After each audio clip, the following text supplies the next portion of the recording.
Fala, caros amigos do Speed, está no ar mais uma edição do programa Curva do S. Aqui vocês veem o carro de Jimmie Johnson fazendo a última inspeção antes do treino classificatório da prova de Fontana na Califórnia. No Curva de hoje, prova de Fontana, com os comentários e algumas imagens do que aconteceu. Uma conversa com Laercio Zatta falando sobre os pilotos brasileiros na NASCAR, o segmento de arrancadas e, como sempre, o correio da semana. Mas começamos contando a história de Fontana.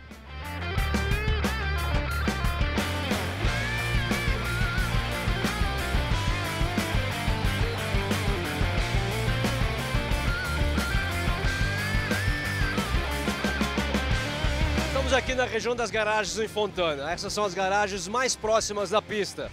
Normalmente essas garagens com espaço preferencial são para os pilotos nas primeiras classificações da tabela da temporada. Como Fontana é a segunda prova do ano, valem as primeiras 5 classificações do ano passado nas primeiras 5 provas. Portanto, Jimmie Johnson, o tetracampeão, tem a garagem mais próxima dos boxes. Na segunda posição, Mark Martin, o número 5, com um patrocinador novo, o jovem Mark Martin. Depois o Jeff Gordon, os 3 da mesma equipe, seguido pelo Kurt Busch, o Denny Hamlin e mais uma garagem de outra equipe, de outro piloto da equipe de Ricky Hendrick, o Tony Stewart. São os melhores lugares, as melhores garagens aqui em Fontana para os melhores pilotos da temporada do ano passado.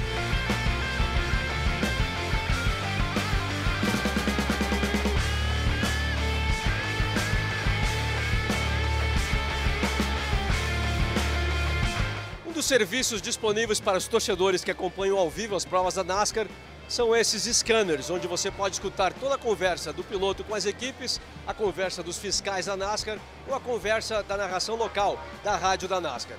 Você aluga por $35 esses scanners para uma corrida ou $40 durante o fim de semana. E aqui no Cerradinho você controla o seu piloto preferido, ou se vocês quiserem escutar toda a conversa que está acontecendo entre todos os pilotos e todas as equipes, vai ficar com um pouco de dor de cabeça, mas dá para fazer assim também. Só escuta o que eles falam.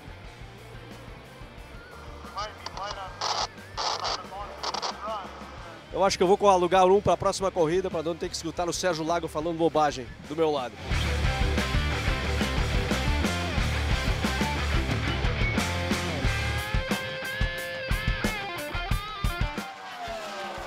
Na segunda prova do ano, Jimmie Johnson, o tetracampeão da NASCAR, consegue a primeira vitória de 2010. Kevin Harvick brigou bastante, mas ficou na segunda posição. Jeff Burton, o terceiro, Mark Martin na quarta colocação e Joe Logano fechando a lista dos 5 melhores. Greg Biffle fecha a lista dos 10 melhores. Sérgio Lago, você algumas vezes falou que a prova de Fontana é a prova onde realmente começava a temporada da NASCAR e já com o tetracampeão conseguindo uma vitória. E não é desmerecer a vitória de Jimmie Johnson, parou na hora exata, ele parou, aconteceu a bandeira amarela, ele conseguiu voltar como líder. Kyle Busch, que havia parado logo atrás dele, ficou no final da volta e teve que relargar lá do final do pelotão, isso no final da prova, relativamente no final da prova. Agora, dito isso, fez uma boa prova, ele foi o piloto que liderou o maior número de voltas, apenas naquela fase ele já não estava entre os primeiros. Mereceu a vitória, segurou bem o Kevin Harvick ali naquele final, e uma prova com muitas quebras, Roberto. O carro de Ryan Newman se entregou, o carro de Juan Pablo Montoya se entregou, Jeff Gordon, que veio da 28ª posição, chegou a liderar, correu bem ali, podia ter ficado entre os primeiros, também teve problemas de motor. Dale Jr. teve problemas com a suspensão, ficou de fora, portanto, muitos problemas. Nenhum Dodge com problemas. Nenhum Dodge com problemas e Kurt Busch, acho que ficou ali, não, entre os 10 primeiros. Exatamente, então foi um bom resultado para a Dodge, considerando que só tinham 3 Dodges. Brad Keselowski se envolveu no incidente, mas foi uma boa corrida. O importante é que eu acho que foi uma corrida atípica, não atípica, porque novembro também foi uma boa corrida, outubro do ano passado foi uma boa corrida, foi de novo uma boa prova. Para a Califórnia, várias mudanças de liderança, várias disputas, e eu acho que foi positivo, inclusive a 3 voltas do final ainda tinha uma emoção ali. E a equipe de Richard Childress, Sérgio Lago, com o Kevin Harvick muito bem, o Jeff Burton muito bem, e isso que os dois foram penalizados por segundo e terceiro por lugar, estarem rápidos demais nos pits, e também o Clint Bowyer entre os 10 melhores, sem dúvida nenhuma, a equipe de Richard Childress dando a volta por cima. Vamos agora acompanhar a tabela de classificações desta temporada.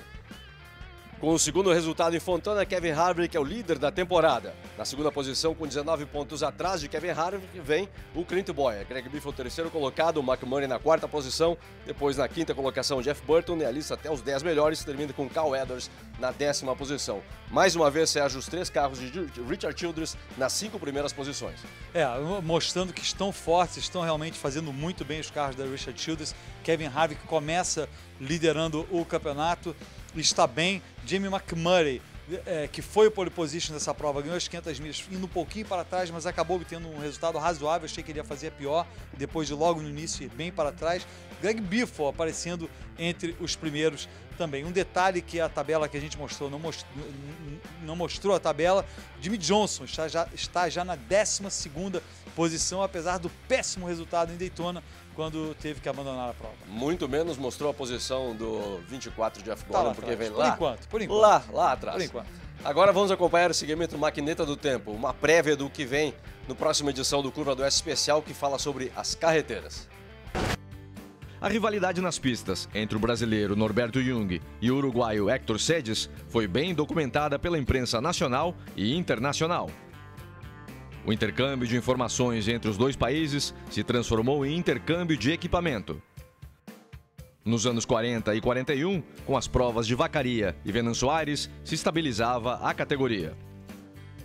Durante a Segunda Guerra Mundial, o uso de gasolina em corridas não era permitido, mas isso não impediu que os pilotos e mecânicos brasileiros continuassem competindo, inventando uma maneira de fazer os motores funcionarem.